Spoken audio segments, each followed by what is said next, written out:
My dad told me I wasn't invited to Thanksgiving. When I asked why, my mom hesitated, then said, "Your brother's bringing his girlfriend. He says, your blue-collar job would embarrass him. He doesn't want people to think you're related." I stood there, holding a pie I'd baked for them, still warm in my hands. She looked at it, then looked away. "This is no place for people like you." I didn't scream. I didn't cry. I just said, "I understand." 5 days later, they showed up at my door, panicked, furious, demanding answers. Turns out, my brother's perfect girlfriend wasn't who she said she was. And I wasn't who they thought I was either. Hi, my name is Asher, Kane. I used to think silence was the safest place to live, that if I stayed quiet, maybe they'd leave me a little dignity. But what they took instead was everything else. I'm about to share something close to my heart. But before I do, can you say hi in the comments? Or tell me where you're from? I love hearing how far my story can reach. It's always good to know I'm not alone in this. Thank you. And now, let me tell you everything. And if this story touches something in you, or reminds you of someone who's ever felt cast aside, please consider subscribing. It means more than you know, to be heard, even once. Disregarding of November, late afternoon. The light outside had taken on that soft golden hue that only came during the tail end of fall in Asheville. Through my living room window, I could see the last of the red leaves floating down onto the yard, collecting on the hood of my old Chevy pickup, like nature's quiet goodbye. Inside, the fireplace crackled low, casting flickers of orange across the brick wall. The house smelled faintly of cedar and old books, familiar, grounding. I sat at the wooden coffee table, folding the last corner of the paper around the box I'd been working on for days. Inside was a soft hand-knit scarf I'd made for my mom, light gray with deep blue edges, the same shade as her eyes when she was happy. Alongside it, I'd tucked an old first edition of The History of American Football I'd found at a used bookstore downtown. It still had the yellowed price tag on the inside cover. My dad would love it, I was sure. I ran my hand along the edge of the box, smoothing the twine I'd tied in a cross. It wasn't fancy, but it was honest, like everything else in my life. With the box sitting neatly on the table, I picked up my phone and dialed the number I knew by heart. The line rang twice before Mom answered. Constrained, "Hello?" she said, her voice breathy like she hadn't expected me to call, trying to sound casual. "Just wanted to check what time I should swing by on Thursday. I've got something for you and Dad." There was a pause, too long to miss. "Asher?" she began, and my stomach already knew. "I think it's best if you don't come this year." Silence clamped around me like cold steel. "Is everything okay?" I asked slowly. "It's just... Gideon wants the dinner to go smoothly. It's important to him. He's introducing someone special and..." I waited. She sighed. "He said he didn't want you there. Said your line of work doesn't exactly fit the image. He called it not a place for losers." I nodded to myself. My voice came out steady, far steadier than I felt. "I understand." "I'm sorry," she whispered, but I could tell she wasn't sorry for what had been said, only that I'd heard it. I ended the call. The room suddenly felt colder. I stared at the box on the table. The twine looked too neat, too optimistic now. I reached for my coffee mug and took a sip. Black. Bitter. Still warm. Outside, the last red leaf on the maple branch fluttered, then let go. As I sat down on the edge of the couch and looked at the fire, now a dim bed of embers. There was no anger, just a still ache settling in my chest, the kind that made you wish you hadn't hoped in the first place. I took a walk the next morning, boots crunching over a path of half-frozen leaves behind my house. The trail led into the woods, the same stretch of trees I used to wander as a kid when the world inside the house felt too loud, too sharp. There was a hill behind the old barn, At the top stood a gnarled apple tree, long since overgrown but still standing. I hadn't been up there in years. I stopped at the base of it now, shoving my hands into the pockets of my flannel. The bark was cracked, the branches half bare. A single bruised apple lay in the grass near the roots. When we were kids, Gideon and I used to climb this very tree. He was always faster, bolder, louder. He'd reach the best apples at the top while I waited below, picking through the ones that had already fallen. I'd tell myself they tasted just as sweet, but I knew they didn't. It had always been like that. Gideon got the new clothes, the private music lessons, the robotics camp one summer while I stayed home and helped Dad repaint the fence. Mom used to say, "He's got potential, that one. You can't teach charm like that." Then she'd turn to me and ask, "Why don't you try something bigger, Asher? Don't you want more?" And Dad? He didn't say much, but he didn't need to. The look he gave me the day I said I wanted to be a plumber said it all. Disappointment cloaked in polite silence. But I stuck with it. I went to trade school, I got my license, I built my own client list. It wasn't glamorous, but it was mine. Then came the twist I never told anyone. When Gideon got into college, he bragged about the scholarship he landed, how he'd done it all himself. But the truth was, he hadn't. I'd slipped $2,000 from my savings into his tuition account during his first semester. No one ever noticed. No one ever asked. At his graduation party, Mom gave a toast about how proud she was of Gideon's independence. Dad clapped him on the back like he was the next Kennedy. They never mentioned me. I remember standing in the back of the yard holding a plastic cup of warm punch, wondering how I could feel like a stranger in my own family. A year later, I drafted a business plan. It wasn't flashy, just a simple proposal to expand my services, bring on an apprentice, maybe invest in a small workshop downtown. I showed it to Dad. He read half a page, handed it back and said, "Don't overreach, Asher. You're not really built to run things." I folded the paper and never showed it to anyone again. Now, staring up at the crooked limbs of the apple tree, I realized something. I'd been climbing the same tree my whole life, just on the wrong side.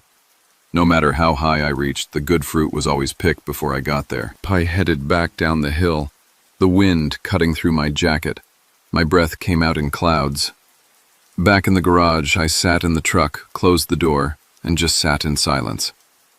No radio, no engine, just me and the air.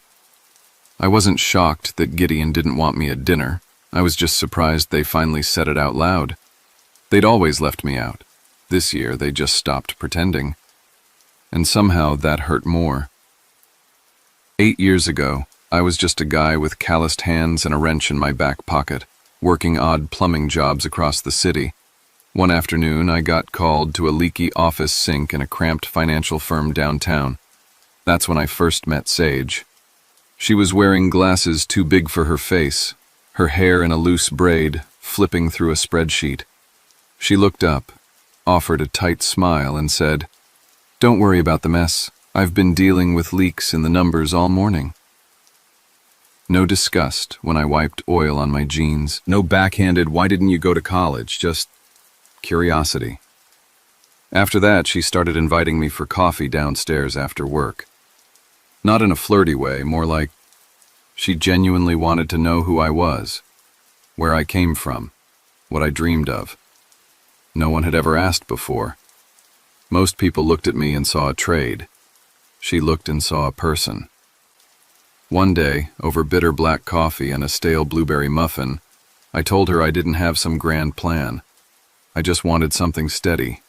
Not rich, not famous, just safe. She nodded. Then start small. Buy a piece of something that grows. She talked about compound interest like it was magic. Helped me set up a brokerage account. Walked me through ETFs, REITs, the S&P 500. She told me not to check it every day. Just water it like a plant and leave it alone. So I did. I started with $300, then $500. Sometimes I could only put in $20. But over time, with patience and 1,000 little sacrifices, no vacations, no new trucks, no nights out, I built something real. My net worth climbed from spare change to 7 figures. But I made one thing clear to Sage early on. I don't want anyone to know, especially not my family. I remember her blinking, surprised. Not even your parents? Undermine, not them, I said. They only ask about money when they think it's their business. She didn't press, just nodded. Okay, it's our secret. And she kept it, for years. Until a month before Thanksgiving. I was scrolling mindlessly on my phone during lunch break when I saw it. Sage and Gideon, dressed to the nines, seated in a plush booth at Ponce's Steakhouse. A place I could afford now, but never set foot in. She was laughing at something he said. His hand rested on the small of her back. The photo was tagged by Clara, my sister, who always had a flair for performance. I stared at it for a long time. Was it betrayal? Not quite. We weren't dating. We never had been. But it hit me like a punch to the chest. Not because I was jealous, okay, maybe a little, but because Gideon had a way of unearthing secrets, and Sage knew mine. I spent days battling it internally. Should I text her? Ask what was going on? Should I cut her off entirely or pretend I didn't care? But every time I almost hit send, I'd remember her voice, low and steady. Asher, now you don't have to prove anything. Your value isn't in your shoes or your job title. I said nothing, just waited. I pulled out the worn notebook where I tracked every deposit and dividend. Flipping through it felt like reading a journal of my past 8 years, every number a milestone I never shared with anyone. The next time I saw her, a week before the holiday, we didn't talk about the photo. She smiled at me like she always had, but something sat heavy between us. And couldn't stop thinking. If she stood beside Gideon now, what side would she choose? Thanksgiving night, I sat in my tiny apartment with the fireplace flickering low and a mug of black coffee cooling in my hands. Outside, every window on my block glowed with life. Families eating, kids laughing, songs playing softly beneath the hum of conversation.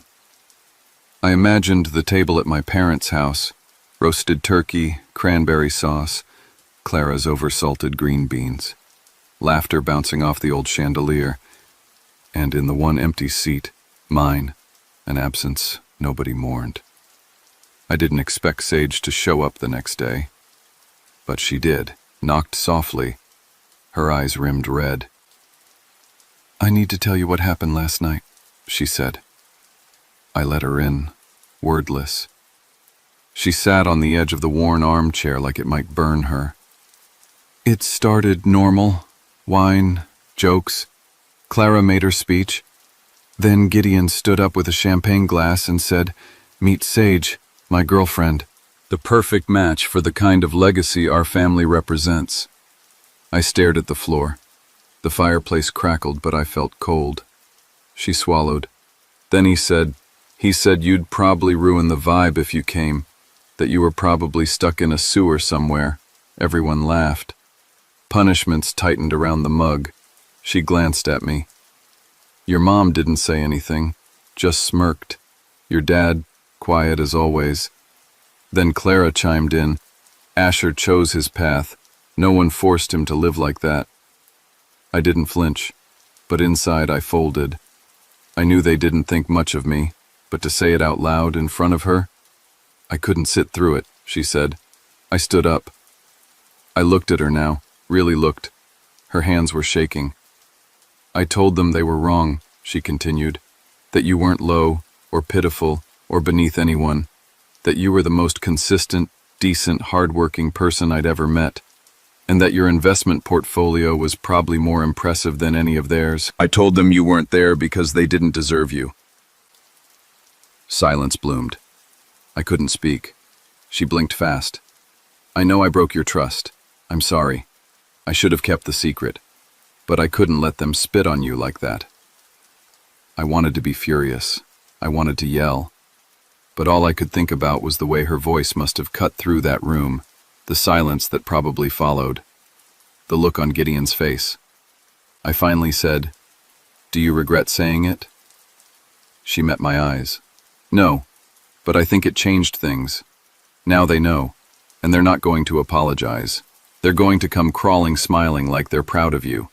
And really, I finished, they'll want a piece. She nodded. I stepped out onto the porch that night. The sky was ink black, stars pinpricking the cold air.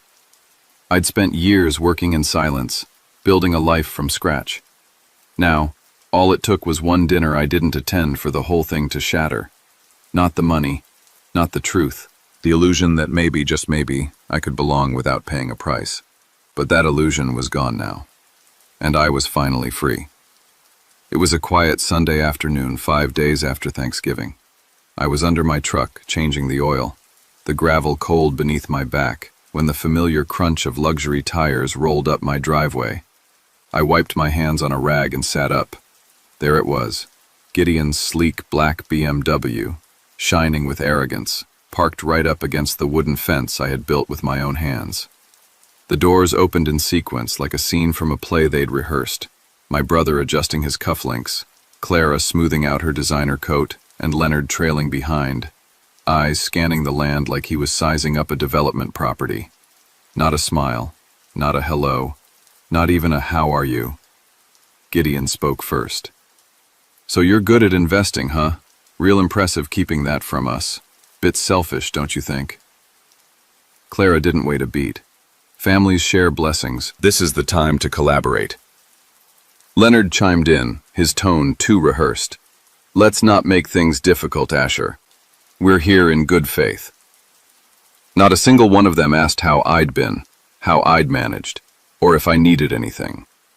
All I heard were phrases like portfolio, opportunity, retirement strategy. Their eyes didn't see me. They saw the digits next to my name. Then Gideon reached into his coat and pulled out a thick folder. I've drawn up a proposal.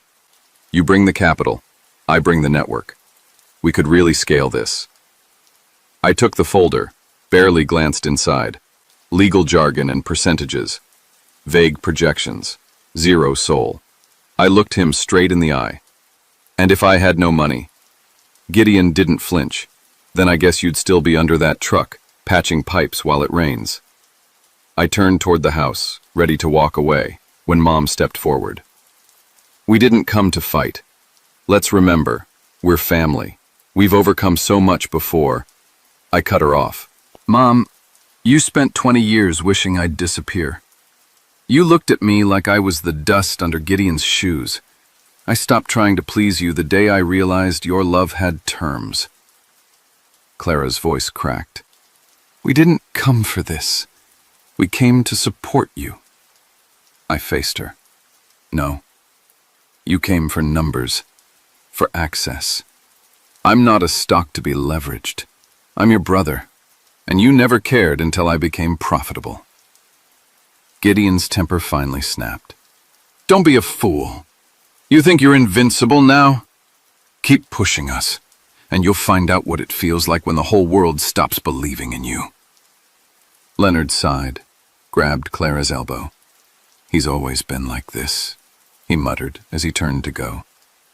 Clara's eyes filled with tears. You're tearing this family apart. I opened the front door and pointed to the driveway. If you came here from money, and not from me, then consider me no longer part of the story you keep rewriting. They didn't argue. The door clicked shut behind them. Their steps faded into the gravel, replaced by a silence so thick it rang in my ears. In that quiet, I stood still, hand on the doorknob, feeling something hollow and enormous peel away inside me. For the first time, I was no longer the son trying to be accepted. I was simply free. And suddenly, that freedom felt heavier than chains. 2 weeks later, I got a message from a former client. Hey Zeph, you okay? Just saw what Gideon posted.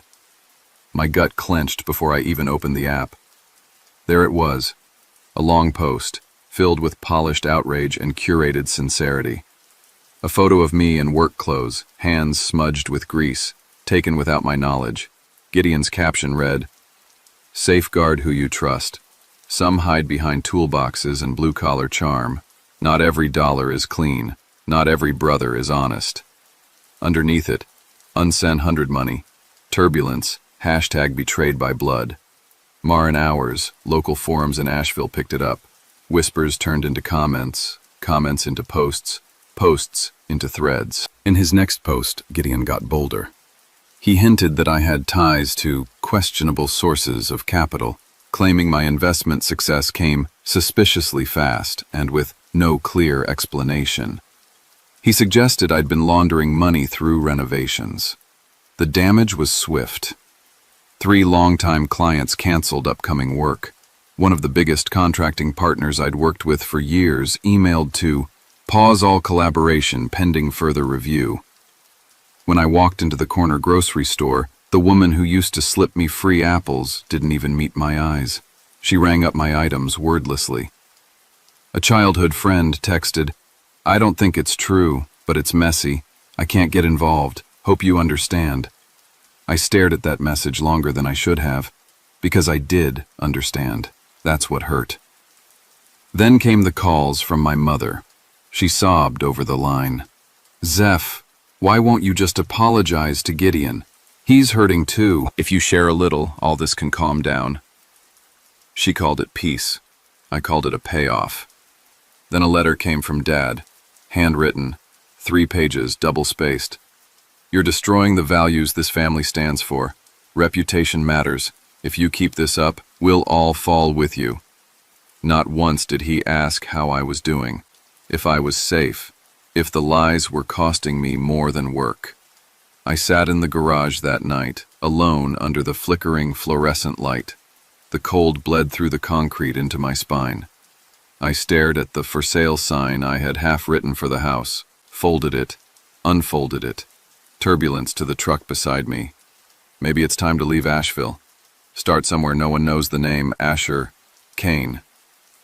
Next door, Christmas lights blinked on, warm and rhythmic. My house remained dark, silent. I wasn't losing because I'd made mistakes. I was losing because no one had stayed long enough to see the truth of me, except myself. Maybe that would have to be enough. I got her text at 9:03 a.m. "Meet me at Patton Cafe, I think you need to hear this." No emojis, no explanations, just sage. By the time I got there, the cafe was nearly empty. I slid into the booth, flannel jacket still clinging to the chill of October. I hadn't shaved in days, and the iced coffee in front of me had long lost its bite. I just sat there, like me, flat, bitter, unfinished. Sage was already waiting, her hair tied back, face pale but composed. She didn't ask how I'd been. Instead, she leaned forward and said, "Gideon hired a lawyer. I found out through an old colleague who still works at his firm. They're building a case alleging you're laundering money." I didn't speak. Not because I was guilty, but because I knew how truth works around here. Slow, quiet, easily drowned by louder lies. "They're reviewing old bank statements, trying to frame your investments as illegal, shell company nonsense, offshore accounts." I closed my eyes. "He's spinning your silence into guilt," she said softly. I let out a bitter laugh. Of course he is. That's what Gideon does. He weaponizes doubt. Sage looked at me for a long moment. Then she reached into her tote and pulled out a legal pad. "I can help. Let me audit your files. I'll draft a full report. No one knows financial structures in this county better than I do. We can prove every cent is clean." I shook my head. "No." Her brow furrowed. "Why?" "Because if you step into this, they'll come after you too. Your name, your job, everything you've built. I won't let that happen." "I'm afraid?" "I think you deserve better than being dragged through the mud just for standing next to me." Her voice broke slightly. "You're doing this for me, or because you think I won't stay once things get hard." I didn't answer right away.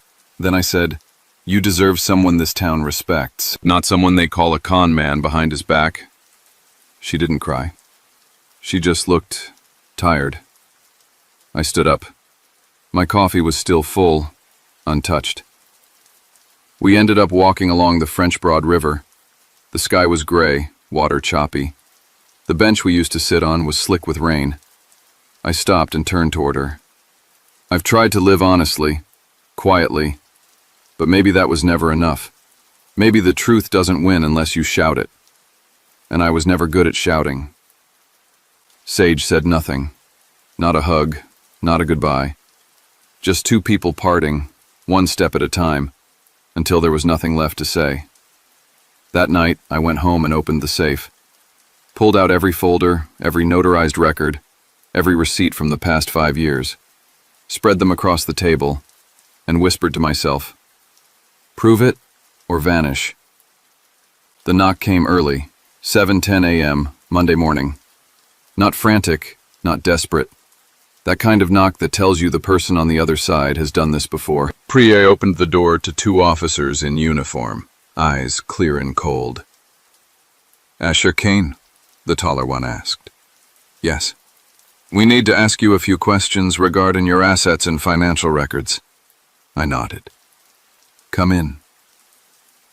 The living room was half lit by weak morning sun. Papers were still scattered across the table from last night's storm of anxiety. One officer read aloud from a printed document. Court-authorized request to review transactions related to the Kane estate, dated within the past 6 years. Allegations of financial impropriety have been submitted. My stomach dropped. But not from guilt. From the familiar weight of knowing someone is rewriting your story without asking you first. I have all the documents. Everything's clean, I said. Who filed the complaint? They didn't answer. They didn't have to. Only one man stood to gain from my ruin, and he was good at hiding behind the right hands. By evening, the story had broken, so I turned on the TV just in time to catch the end of the 6 o'clock news. And there he was, Gideon, wearing a neatly pressed shirt, tie knotted just a little too tight, sitting across from a local reporter. I loved my brother, he said, his voice cracking. But after everything he's done, someone has to protect our family name. I watched him force a tear, then another. I just want the truth. I believe in forgiveness, but there has to be accountability. The comments online were a mix of rage and sympathy. Half the town called me a coward. The other half called me misunderstood. No one called to ask how I felt.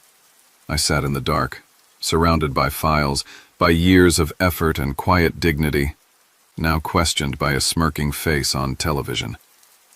My hands trembled. Then I remembered Sage's words. If you don't stand up and speak, they'll write the ending for you. I sat up, grabbed the folders, sorted them, numbered them, typed an email. Subject, if you're still willing, I need you. To Sage Mitchell. I hit send. Then I zipped the documents into my leather case, locked the house behind me, and got into my truck. In the rearview mirror, the house grew smaller. Ahead, courtrooms, headlines, eyes waiting to see if I would bend or break. I adjusted the mirror, kept driving. Let them look. They were about to learn who I really was. Sage and I sat quietly in her office that morning, the air still carrying a trace of midnight. On the desk between us were neatly stacked folders, labeled and color-coded, filled with months of financial documents, bank statements, investment contracts, transaction reports, and tax invoices. She'd been up all night organizing them. Everything's here, she said, sliding the top folder toward me. We're going to fight this through the law. You won't go down for what someone else did. I nodded, voice barely a murmur. Thank you for staying. Her eyes didn't soften. She wasn't doing this out of pity. Sage fought for what she believed in, and for some reason she believed in me. By noon, her legal counsel, an experienced state-level attorney with sharp instincts, had filed a counter motion, with both the local court and the police department. The file included a formal request to launch an inquiry into Gideon's motives for pressing the charges against me. The real blow came with the annexed evidence.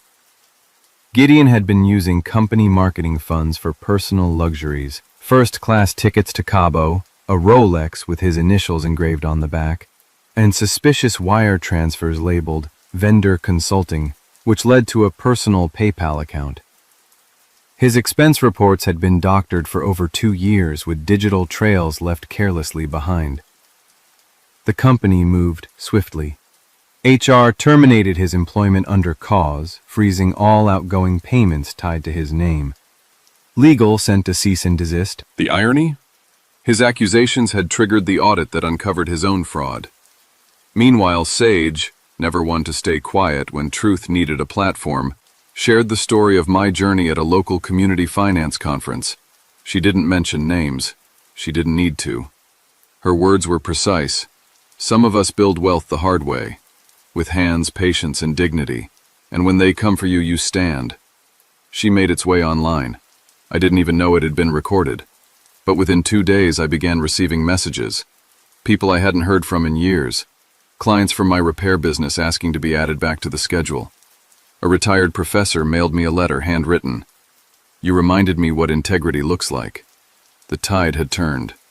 When we stood before the judge for the preliminary hearing, he flipped through the paperwork, set the file aside, and said, "There is no criminal basis for proceeding against Mr. Asher Kane. The court sees no fraud, only a poorly handled investment by a third party." The courthouse, I paused on the steps. The sky was pale with early spring, and the light rested on my shoulders the way it hadn't in years. Not heavy, not demanding, just light. That evening, Gideon showed up outside my gate. He looked like a man who'd run out of places to be angry. "I messed up," he said quietly. "I just wanted to be seen." I didn't open the gate. I handed him a sealed envelope through the iron bars. My handwriting was clean, no anger in the loops. "I don't hate you, but I don't have space in my life for people who only knock when they want something." He stood there for a while, then walked away. Sage stood behind me, her hand finding mine without a word. And for the first time, I didn't feel the need to explain who I was to anyone. I already knew.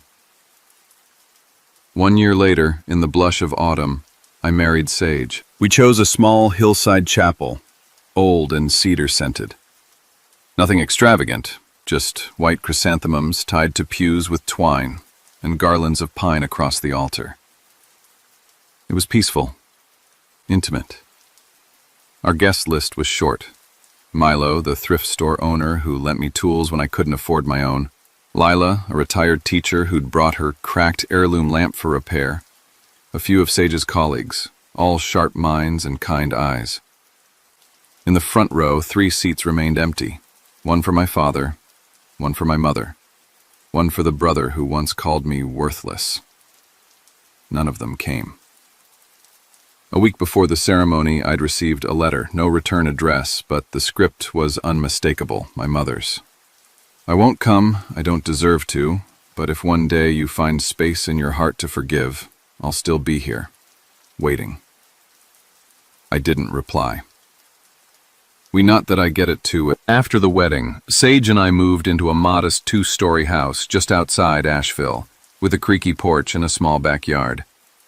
I planted an apple tree from seeds I'd saved as a boy, picked from the old tree behind my parents' house. A symbol, maybe. Or just something to tend to with my hands. I still drove my old truck, still wore flannel, still drank black coffee from a chipped mug. For the first time, there was no aching silence in my mornings, just stillness. 6 months after his court-ordered probation ended, Gideon sent a message, just one. "You were right, I lost everything, but I found myself in the rubble." I read it once. I didn't answer. Not because I held a grudge, but because I'd learned that not every relationship needs a resolution. Some truths settle best in silence. One morning, Sage and I stood by the kitchen window. The apple tree had bloomed, 5 pale pink flowers trembling in the breeze. Peace, I rested my hand on the sill and said, "You're the family I was always searching for." She smiled, leaning into my shoulder. "And you're home, Asher." No applause, no audience. Just coffee brewing in the kitchen, and the quiet certainty that we had made it to the other side, on our own terms.